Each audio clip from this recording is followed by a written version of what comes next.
আমরা অনেকেই মনে করি ইংরেজি রিডিং পড়াটা মনে হয় অনেক কঠিন। আমি বোধহয় কখনোই ইংরেজি রিডিং পড়তে পারবো না। কিন্তু বিষয়টা কিন্তু মোটেও এতটা জটিল না। আপনি চাইলেই ইংরেজি রিডিং পড়া শিখতে পারেন। মাত্র ৫ মিনিটের ব্যাপার। কি বিশ্বাস হচ্ছে না তো? তাহলে এই ভিডিওটি শেষ অবধি দেখুন, তারপরে বলুন।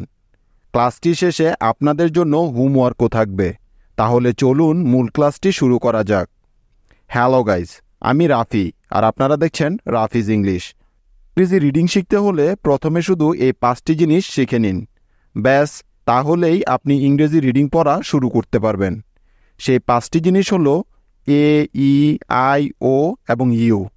এরা ইংরেজি শব্দে আলাদা আলাদা কারচিহ্নের জন্য বসে থাকে। যেমন এ বসে আ বা আকারের জন্য, ই বসে এ বা একারের জন্য, আই বসে ই বা ইকারের জন্য, উ বসে উ বা উকারের জন্য এবং ইউ বসে রস্যু বা রস্যকারের জন্য। চলুন এবার দেখে নেই ইংরেজি শব্দে এরা কিভাবে কাজ করে। যেমন ধরুন ডেস্টিনি এই শব্দটা। চলুন দেখি এই শব্দটাকে আমরা কিভাবে বানান করে রিডিং পড়তে পারি। তার আগে আমরা সবাই নিশ্চয়ই ইংরেজি প্রতিবর্ণগুলো চিনি, ঠিক তো? তবু স্ক্রিনে দিয়ে দিচ্ছি, দেখে নিন। কোনো শব্দকে বানান করার আগে শব্দটাকে সম্পূর্ণ ভেঙে নিন, তাহলে বানান করতে সুবিধা হবে। ডেস্টিনি শব্দটাকে ভাঙলে আমরা পাব প্রথমে ড, তারপরে একার, তারপরে দন্তস্ব, তারপরে ট, তারপরে ইকার, তারপরে দন্তন্য এবং শেষে পাব ইকার। তাহলে এই শব্দটাকে ভেঙে আমরা মোট ৬০টি অংশ পেলাম, তাই তো? এবার আমাদের কাজ হলো শুধু তাদের ইংরেজি প্রতিবর্ণগুলো বসিয়ে দেয়া। ব্যাস, তাহলেই কাজ শেষ। যেমন দেখুন, শব্দটির প্রথমে পেয়েছি ড, তাই ড এর প্রতিবর্ণ নিয়ে নিব ডি। তারপরে একার আছে, তাই এবার নিতে হবে একারের প্রতিবর্ণ ই। এটা তো আমরা একটু আগেই শিখেছি, তাই না? তাহলে ডিই মিলে হলো ডে। তারপরে আছে দন্তস্ব, সেজন্য দন্তস্ব এর প্রতিবর্ণ এস নিলাম। তাহলে ডিই এস মিলে হলো ডেস। এতটুকু অংশ হলো একটি সিলেবল, তাই এই অংশটুকু এরকমভাবে একসাথে উচ্চারণ করলাম। তারপরে আছে ট, তাই ট এর পরিবর্তে নিতে হবে টি বর্ণটি।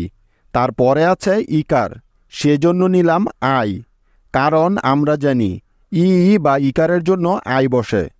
তাহলে টি আই মিলে হয়ে গেল টি। এটাও একটা সিলেবল, তাই এতটুকু অংশ একসাথে উচ্চারণ হচ্ছে ডেসটি। তারপরে আছে ন, সেজন্য নিব এন। তারপরে আছে ইকার, এবং এই ইকারটা কিন্তু সবার শেষে আছে। লক্ষ্য করো, এখানে একটি নিয়ম আছে। নিয়মটা হলো ইংরেজি বানানে শব্দের শেষে ইকার থাকলে সেই ইকারের জন্য আই না বসে ওয়াই বসবে সব সময়। তাই এখানে ইকারের পরিবর্তে ওয়াইকে নিয়ে নিব। তাহলে এন ওয়াই মিলে হয়ে গেল নি, ডেস্টিনি। এবার দেখো ডেস্টিনি শব্দের বানানটা কি হলো। ডিইএস ডেস, টিআইটি, এন ওয়াই নি, ডেস্টিনি। ডেস্টিনি মানে নিয়তি বা ভাগ্য। এবার তার পরের শব্দটা দেখো, সিটিজেন। এই শব্দটাকে ভাঙলে আমরা কি পাই? প্রথমে পাই স, তারপরে পাই ইকার, তারপরে ট, তারপরে আবারও ইকার, তারপরে অন্তস্থ জ, তারপরে একার এবং শেষে পাই ন। এখন আমাদের কাজ হলো শুধু এদের প্রতিবর্ণগুলো বসানো। যেমন স এর ইংরেজি প্রতিবর্ণ হলো সি, তাই নিলাম সি। তারপরে ইকার আছে, ইকারের জন্য বসে আই, সেজন্য নিলাম আই। তাহলে সি আই মিলে হলো সি। তারপরে ট আছে, তাই নিয়ে নিব টি। তারপরে ইকার আছে, তাই নিব আই। তাহলে টি আই মিলে হবে টি, সি টি। তারপরে আছে অন্তস্থ জ, জ এর প্রতিবর্ণ হলো জেড, সেজন্য নিব জেড। তারপরে একার আছে, তাই নিতে হবে ই। তাহলে জেড ই মিলে পেলাম জে, সি টি জে, এবং শেষে আছে ন, সেজন্য নিলাম এন, সিটিজেন। তাহলে সিটিজেন শব্দের বানানটা কেমন হলো? C I C, T I T, Z E N, citizen. Citizen মানে নাগরিক। এখানকার প্রতিটি অংশই কিন্তু এক একটা সিলেবল, তাই এদের এভাবে পড়া হচ্ছে। নেক্সট শব্দ পাকিস্তান। এবার আমরা যদি এই শব্দটাকে বানান করতে চাই তাহলে আমাদের কি করতে হবে? প্রথমে শব্দটাকে ভাঙতে হবে, তাই তো?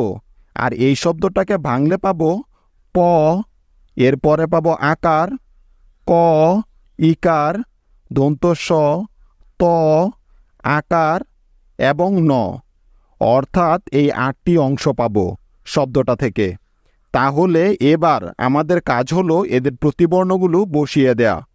যেমন প এর পরিবর্তে নিব পি, তারপরে আকারের পরিবর্তে নিব এ, তাহলে পি এ মিলে হলো পা।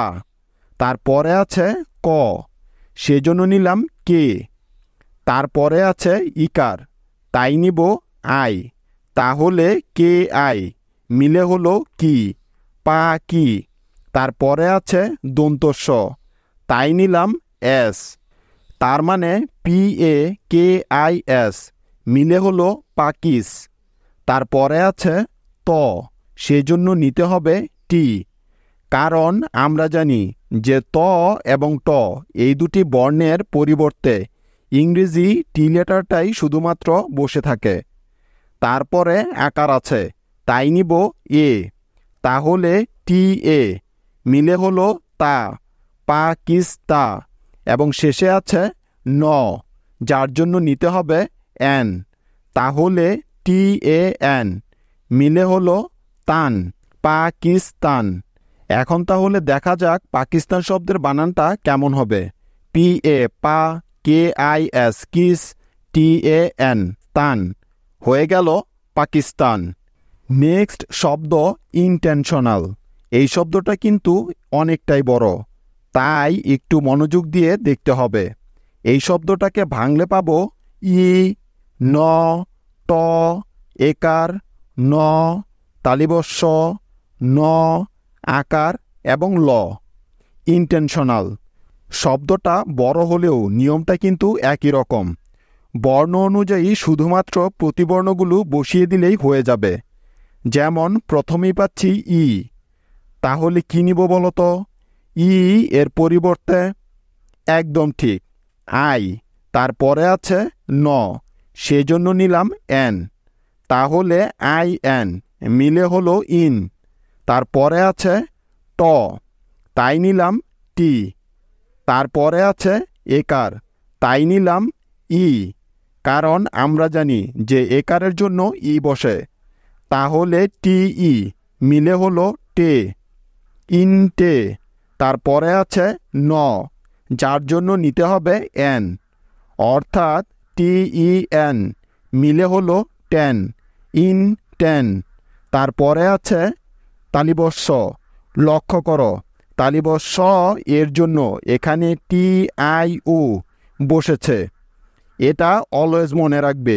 তো দেখো, আমরা জানি যে তালিবস্য এর জন্য সবসময় এস এইচ বসে থাকে, কিন্তু এখানে টি আই উ বসলো কেন? কারণ টি আই উ এন এই 4টি বর্ণ মিলে একটা ওয়ার্ড প্যাটার্ন তৈরি করে, যার উচ্চারণ হয় শন, এমনটা। লক্ষ্য করে দেখো, টি আই উ এরপরে একটি এন আছে এখানে, তাই টি আই উ মিলে স সাউন্ড দিচ্ছে। ঠিক আছে, বুঝতে পেরেছ এখন? তাহলে ইনটেনশ। তারপরে আছে ন, তাই নিতে হবে এন, ইনটেনশন। তারপরে আছে আকার, তাই নিলাম এ, এন এ না, ইনটেনশ না। এবং শেষে আছে ল, সেজন্য নিতে হবে এল, অর্থাৎ এন এ এল মিলে হলো নাল, ইনটেনশনাল। তাহলে এই শব্দটার বানানটা কি হলো? I N in, TEN, ten, TION, AL, intentional. Intentional মানে হলো ইচ্ছাকৃত। আমি গ্যারান্টি দিয়ে বলতে পারি, এভাবে ভেঙে ভেঙে বানান করে ইংরেজি রিডিং পড়ার অভ্যাস করলে তুমি কিছুদিনের মধ্যেই যে কোনো ইংরেজি বই, পেপার সব রিডিং পড়তে শিখে যাবে। সেজন্য ভিডিওগুলো দেখে দেখে নিয়মিত প্র্যাকটিস করতে হবে। বানান এবং উচ্চারণ শেখার এমন গুরুত্বপূর্ণ ক্লাসগুলো আমি প্রতিদিনই দিচ্ছি। তাই চ্যানেলটি এখনই সাবস্ক্রাইব করে নাও আর ভিডিওটি লাইক দিয়ে তোমার বন্ধুদের সাথে শেয়ার করে দাও। এবং তোমাদের আজকের হোমওয়ার্ক হলো ফিনিশ। এই শব্দটি বানান করে আমাকে কমেন্টে দেখাবে। আর অবশ্যই ভিডিওটি শেয়ার করতে ভুলো না। That's it for today. See you guys soon. Take care. By.